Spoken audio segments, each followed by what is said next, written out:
ഞാനിപ്പോ അവരുടെ 4 പേരുടെയും വീട്ടിൽ പോയി അന്വേഷിച്ചിട്ടാ വരുന്നത്. അവരവിടെ എങ്ങുമില്ല. ഒന്നുകിൽ പേടിച്ച് എവിടെയെങ്കിലും പോയി ഒളിച്ചിട്ടുണ്ടാവും, അല്ലെങ്കിൽ അവളുടെ ആളുകൾ അവരെ അപകടപ്പെടുത്തിയിട്ടുണ്ടാവും.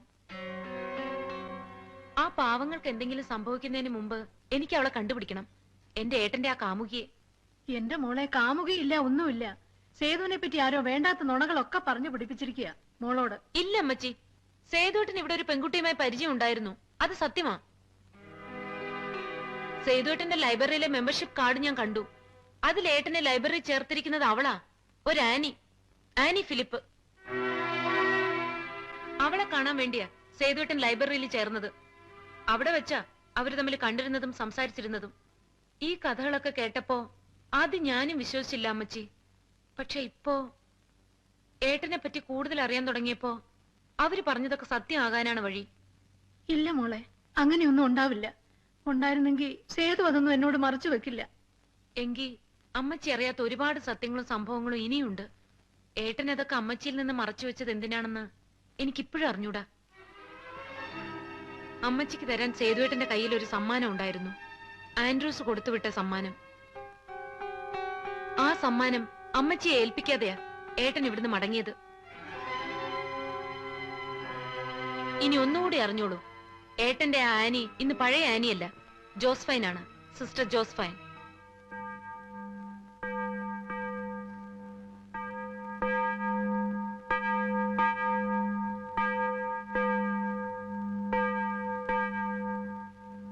എക്സ്ക്യൂസ് മീ, എനിക്ക് സിസ്റ്റർ ജോസ്ഫൈൻ ഒന്ന് കാണണമായിരുന്നു. ഇപ്പൊ പ്രാർത്ഥനാ സമയമാണല്ലോ. എന്നാ ഞാൻ വെയിറ്റ് ചെയ്യാം. ശരിയെങ്കിൽ അകത്തേക്ക് ഇരുന്നോളൂ.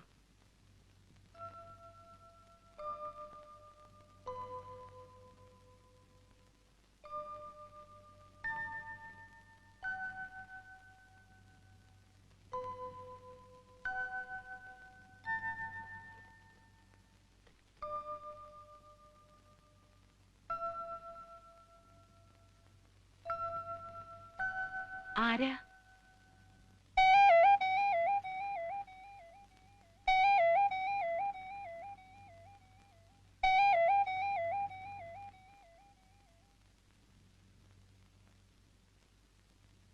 കുട്ടിക്ക് എന്നെ തന്നെയാണോ കാണേണ്ടത്? ഞാനാ സിസ്റ്റർ ജോസ്ഫൈൻ. എന്താ കാര്യം? എനിക്ക് കാണേണ്ടതും സംസാരിക്കേണ്ടതും സിസ്റ്റർ ജോസ്ഫൈനോടല്ല, ആനിയോട്, ആനി ഫിലിപ്പിനോട്. നിൽക്കൂ. 1 വർഷം മുമ്പ് ഈ ആനി ഫിലിപ്പിനെ ജീവന തുല്യം സ്നേഹിച്ചിരുന്ന ഒരു ചെറുപ്പക്കാരനുണ്ടായിരുന്നു, ഒരു സേതുമാധവൻ. ഞാനാ സേതുമാധവന്റെ സിസ്റ്ററാ, പേര് മായ. ചെയ്തുപോയ തെറ്റിനുള്ള പ്രായശ്ചിത്തമാണോ ഈ സന്യാസം? ഇനിയിപ്പോ ഇവിടെയല്ല, എവിടെ പോയി ഒളിച്ചാലും ശരി, എത്ര പുണ്യം ചെയ്താലും ശരി, നിങ്ങളുടെ മനസ്സിന് ഒരിക്കലും സമാധാനം കിട്ടാൻ പോണില്ല. അത്രയ്ക്ക് ദ്രോഹമാ നിങ്ങൾ എന്റെ ഏട്ടനോട് ചെയ്തത്. എന്റെ സേതുവേട്ടൻ ആത്മഹത്യ ചെയ്തത് നിങ്ങൾ കാരണമാ, നിങ്ങൾ മാത്രമാ അതിന് ഉത്തരവാദി. മായയോട് ഈ അസംബന്ധമൊക്കെ ആരാ പറഞ്ഞത്?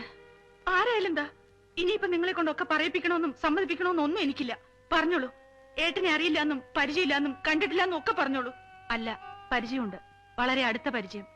സേതു ഈ നാട്ടിൽ വന്ന അന്നു മുതൽ മടങ്ങി പോകുന്നത് വരെ ഒരു ദിവസം പോലും മുടങ്ങാതെ എന്നെ വന്ന് കാണുമായിരുന്നു, സംസാരിക്കുമായിരുന്നു. ഒരു സ്ത്രീയും പുരുഷനും തമ്മിലുള്ള പരിചയത്തിനും ബന്ധത്തിനും പ്രേമം എന്ന പേര് മാത്രമേ കുട്ടിക്കറിയൂ. ഇനി കുട്ടിയുടെ ഏട്ടനെ പറ്റി എന്താ കരുതിയിരിക്കുന്നത്? ഏതെങ്കിലും ഒരു പെണ്ണിനു വേണ്ടി ജീവിതം അവസാനിപ്പിക്കുന്ന ഒരു വിഡ്ഢിയാണെന്നോ? സേതു ഒരിക്കലും ആത്മഹത്യ ചെയ്യില്ല. സേതു ആത്മഹത്യ ചെയ്തതുമല്ല. പിന്നെ അതിനു മുൻപ് ഇതൊക്കെ കുട്ടിയോട് ആരാ പറഞ്ഞതെന്ന് എനിക്കറിയണം. സേതുവേട്ടന്റെ ഇവിടെയുള്ള കൂട്ടുകാര്. കൂട്ടുകാരോ? അങ്ങനെ ഒരു കൂട്ടുകാരും സേതുവിന് ഇവിടില്ല. സേതുവിന് ഈ നാട്ടിലുണ്ടായിരുന്ന ഒരേ ഒരു കൂട്ടുകാരൻ ആൻഡ്രൂസ് ആണ്. ആ ആൻഡ്രൂസ് ഇനി മടങ്ങി വരില്ല എന്ന് കുട്ടിക്കറിയാമോ? പാവം അമ്മച്ചി ഇന്നും ആൻഡ്രൂസിന് വേണ്ടി കാത്തിരിക്കുക. ആ മകന്റെ സമ്പാദ്യങ്ങളും കെട്ടിപ്പറക്കി മരണം അറിയിക്കാൻ വന്നു കയറിയതാണ് സേതു ഇവിടെ. അത് അമ്മച്ചിയോട് പറയാനുള്ള ശക്തി ഇല്ലാതിരുന്നത് കൊണ്ടാ സേതു എന്നെ തേടി വന്നത്. ആൻഡ്രൂസിന്റെ എല്ലാമായിരുന്നു ഈ ആനി ഫിലിപ്പിനെ കാണാൻ വന്നത്. എനിക്കും അത് അമ്മച്ചിയോട് പറയാനുള്ള ധൈര്യമില്ലായിരുന്നു. അതുകൊണ്ടാ ഞങ്ങൾ അതൊക്കെ മറച്ചതും ഒളിച്ചതും. അല്ലാതെ മായ വിചാരിക്കുന്നത് പോലെ സേതു എന്നെ പ്രേമിക്കാനല്ല ഇവിടെ വന്നത്. എന്നെ കിട്ടാഞ്ഞിട്ടല്ല സേതു മരിച്ചത്. സേതുവിനെ അവര് കൊന്നതാണ്. ആൻഡ്രൂസിനെ കൊന്നതുപോലെ സേതുവിനെ അവര് കൊന്നു. ആരാ സേതുവേട്ടനെ ആൻഡ്രൂസിനെ കൊന്നത്? ഒരു ഹോനായി, ബോംബെയിൽ എവിടെയുള്ള ഒരു ജോൺ ഹോനായി.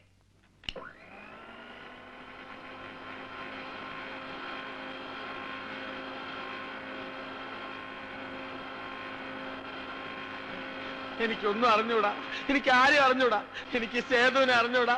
ഞാൻ സത്യമാണ് പറയണത്. എന്നെ ഒന്നും ചെയ്യരുത്. അയ്യോ അയ്യോ അയ്യോ, എനിക്ക് ആരും അറിഞ്ഞൂടാ. അയ്യോ സത്യമാണ്. അയ്യോ അയ്യോ അയ്യോ അയ്യോ അയ്യോ അയ്യോ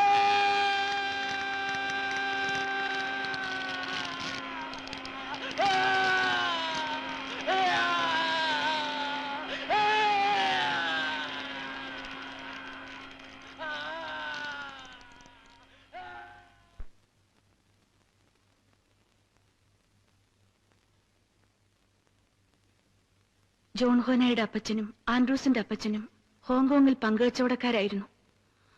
ഒടുവിൽ ഹോങ്കോങ്ങിൽ നിന്നും മടങ്ങുമ്പോ കച്ചവടത്തിന്റെ കണക്ക് തീർത്ത കൂട്ടത്തിൽ ആൻഡ്രൂസിന്റെ അപ്പച്ചന്റെ കഥയും തീർത്തിട്ട ഹോനായി ബോംബെയിലേക്ക് വന്നത്. അവിടുന്ന് ഇതിന്റെയൊക്കെ ആരംഭം.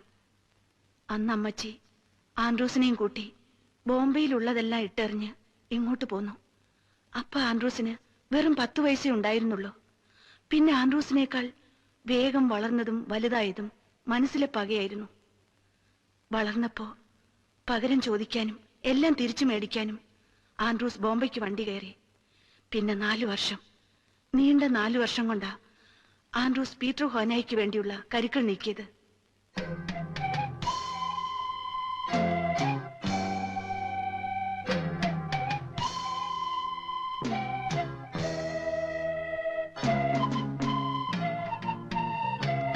ബോംബെയിൽ ഹോനായിമാരുടെ ശക്തി എന്താണെന്ന് ആൻഡ്രൂസിന് നല്ലോണം അറിയായിരുന്നു. അതുകൊണ്ട് തന്നെ ബോംബെയിലെ മറ്റു വ്യാപാരികളെയും പീറ്റർ ഹോനായും തമ്മിൽ തെറ്റിക്കുകയാണ് ആൻഡ്രൂസ് ആദ്യം ചെയ്തത്. നിൽക്കക്കള്ളി ഇല്ലാതെ വന്നപ്പോ പീറ്റർ ഹോനായി തന്റെ സമ്പാദ്യങ്ങളും വാരിക്കെട്ടി മകനോടൊപ്പം നാടുവിടാൻ തീരുമാനിച്ചു. ഒടുക്കം ആൻഡ്രൂസ് കണക്ക് കൂട്ടിയതുപോലെ തന്നെ സംഭവിച്ചു. പീറ്റർ ഹോനായും അയാളുടെ മുഴുവൻ സമ്പാദ്യവും ആൻഡ്രൂസിന്റെ കയ്യിൽ തന്നെ വന്നു പെട്ടു.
चलो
സേതു,